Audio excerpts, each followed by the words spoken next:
Ladies and gentlemen, nice to see you today.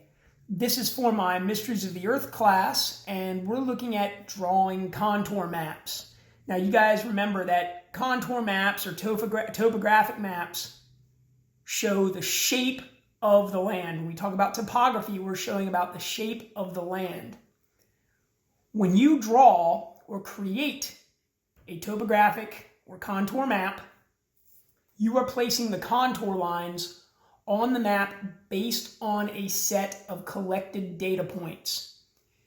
Literally, geologists or cartographers would go out and survey the landscape, and they would take data points from all over an area and then use those data points in order to create a map. Now, back 20 and 30 years ago and before that, when I first did this, you had to do it by hand. Today, there's, of course, software that would do it for you with GPS.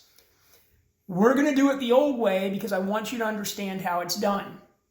So, I've made a fictitious map on paper of a hill. So, we're going to see a gain in elevation on this map from one side of these data points on the paper to another. One thing you always have to make sure you're looking at is the contour interval. In other words, the height gain or elevation change between contour lines.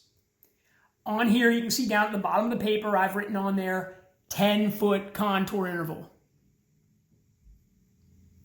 So that means that for every line you draw on this map, there's a 10-foot change in elevation. It has nothing to do with the horizontal distance, just the vertical height change between data points. The other thing is, you're not necessarily going to have 10-foot increments everywhere you take a measurement. It doesn't mean that that elevation isn't there. It's just you don't have a data point for it, so you need to interpolate where that would be. So I'm just going to get started. One of the things that I like to do is I like to look for my highest and lowest elevation on the map that I'm drawing first. Well, if you take a look at the paper that I've given you here, or that I'm going to give you the demonstration on, in the bottom left is 79 feet above sea level. And up here towards the upper right is 127 feet. Now, you'll notice that neither of those are a multiple of 10, so you're not going to draw a 127-foot contour line. You're not going to draw a 79-foot contour line. You're going to look for the closest multiple of 10 to those. So for this one, I'm going to start at the highest elevation. I'm going to start up here at 127 feet. Now, we don't have anything above 130, so we know that 120 is going to be the highest multiple of 10 contour line that we draw. So one of the things that I then do is I look, do I have any data points that are 120 feet? Well, yes, I do. I have two of them. So I'm going to draw my 120-foot contour interval. Now, some people go, okay, well, connect your dots, which is literally all you're doing is connecting your dots. But I can't just do that. I can't take my pencil and go from this 120 to this 120. And the reason is 120 does not come between 122 and 127. So I have to think about where 120 would be. Well, to do this, I would go, I'm first just going to connect my dots like that, okay? Now think about what I did here. Here's 118 feet. Here's 122 feet. 120 comes between them. So I drew my line between them. Now I have to extend my line. Well, I'm going to go this way. I'm going to come up here and say, oh, well, there's 119 and 127. 120 comes between them. So there, I have my first contour line drawn. Now, if you'll notice, I came a little closer to 119 than I did to 127 because obviously 120 is closer to 119. Now, I'm also going to come and find my smallest or my lowest multiple of 10. And that's down here in the lower left corner.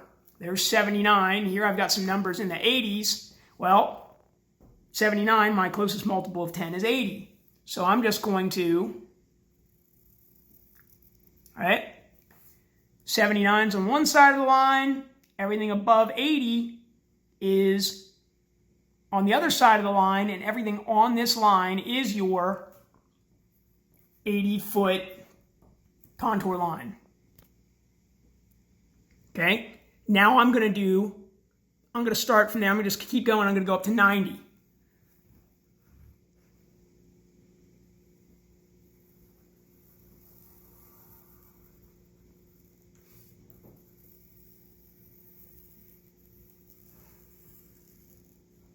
All right, now I had one data point that was 90 feet. Everything on this line is 90 feet. It separates, that line also separates everything below 90 feet from everything above 90 feet. All right, so of course next we would do the 100-foot contour line. If you look at this map or these data points, I have no readings of 100 feet, but I can still tell where 100 would be. So what I'm going to do is I'm going to look up here, and I'm going to say, oh, well, 100 comes between 96 and 101, so I'm going to start there. And I'm just going to separate everything that's above 100 feet from everything that's below 100 feet. And I'm going to do that by drawing this. Oop. See, I made a mistake, and I've done that by no problem. That's why erasers are there. All right? So over here, I should have gone between 98 and 106, because here's 98, here's 106, obviously 100 comes between them. Now, I'm going to do the 110, and again, if you look,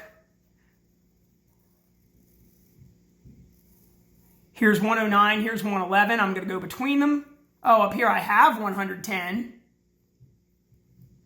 And if you look over here, I have 108 and 117. So I'm going to come up there, probably closer to the 108. Maybe I go off to the map. Now, obviously, this isn't the end of the map. The world doesn't drop away. There's probably more to it out here. This is just all that we have on our paper. So there is me making an easy contour map from the data points that I created. Now, you guys are going to practice this with two maps that I've given you. One is for keeps, in other words, we'll get some points for it. Another one is some practice. So I'm going to stop there, and then I'll get you started on the other map that you guys already have in your mapping packet.